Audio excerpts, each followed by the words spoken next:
Hello and welcome back. This is video number 7, and in this specific video we're going to talk about file names, why it's important, and we'll talk about page URL as well.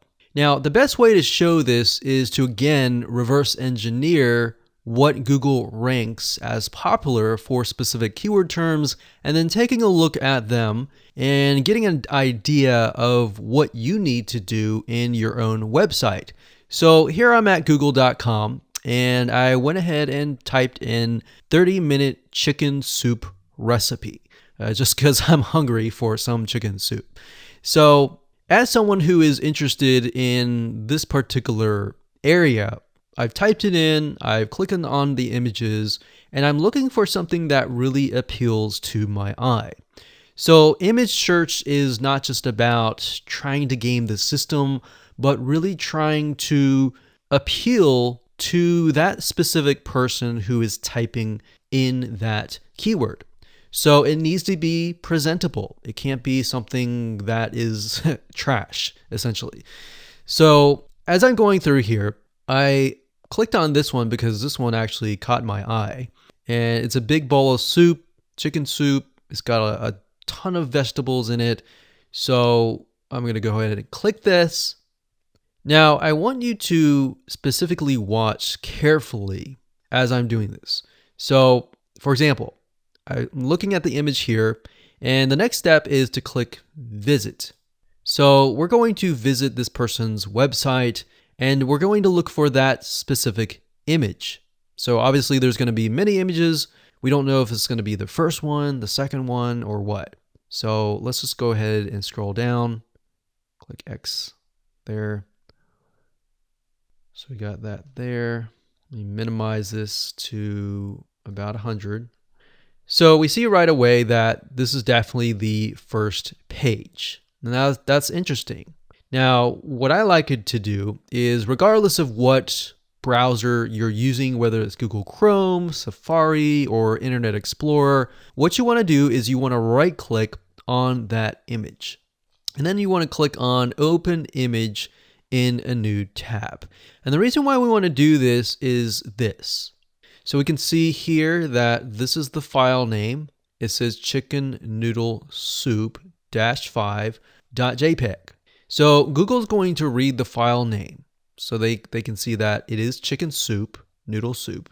And if you think about it, that's what I typed in, chicken soup. So that's relevant, right? And it's going to look at the URL as well. So it's not just going to look at the file name, but it's going to look at the category name and all of that. It's also going to take a look at the page it's on and the, of course, like we talked about earlier, the words that surround it. Now, speaking of file names, if your file name, let's say, for example, in this case, chicken noodle soup, your main keyword is chicken noodle soup, but you have a file name that says something like 12345-!.jpg. If that's the case, then that's a big mistake there. And all you have to do is simply change the file name, link it, and that's it.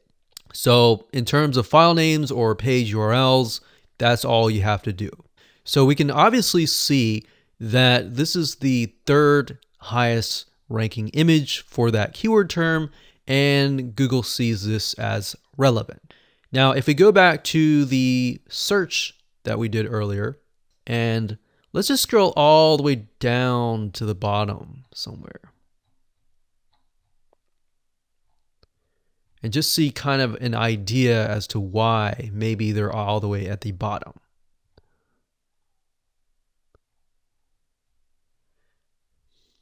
Now, another reason why a lot of these are at the top is because people are clicking on them, and that tells Google that they're relevant. So a lot of these may not, as we can see, we scroll down further down, they don't look like the normal chicken noodle soup. And that's because people are interacting with it.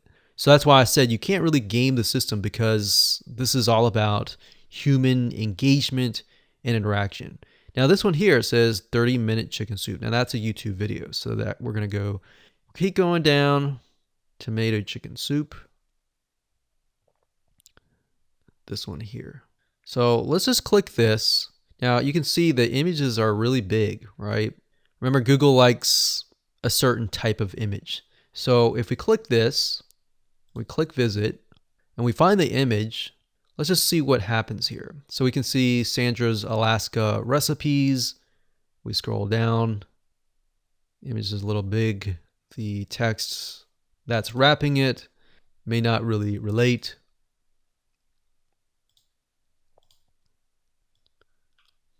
So see that? So the file name is way too long. The page URL is way too long. And that's another thing. When I talk about page URL and file name, they're all together, clumped together, but your page URL, you want to make sure that it's short. You don't want to have it too long. So we can see that the file name here is chicken%2 b noodle soup cheddar cornbread.jpg. So the problem with this is that there's all these %2 signs and all that.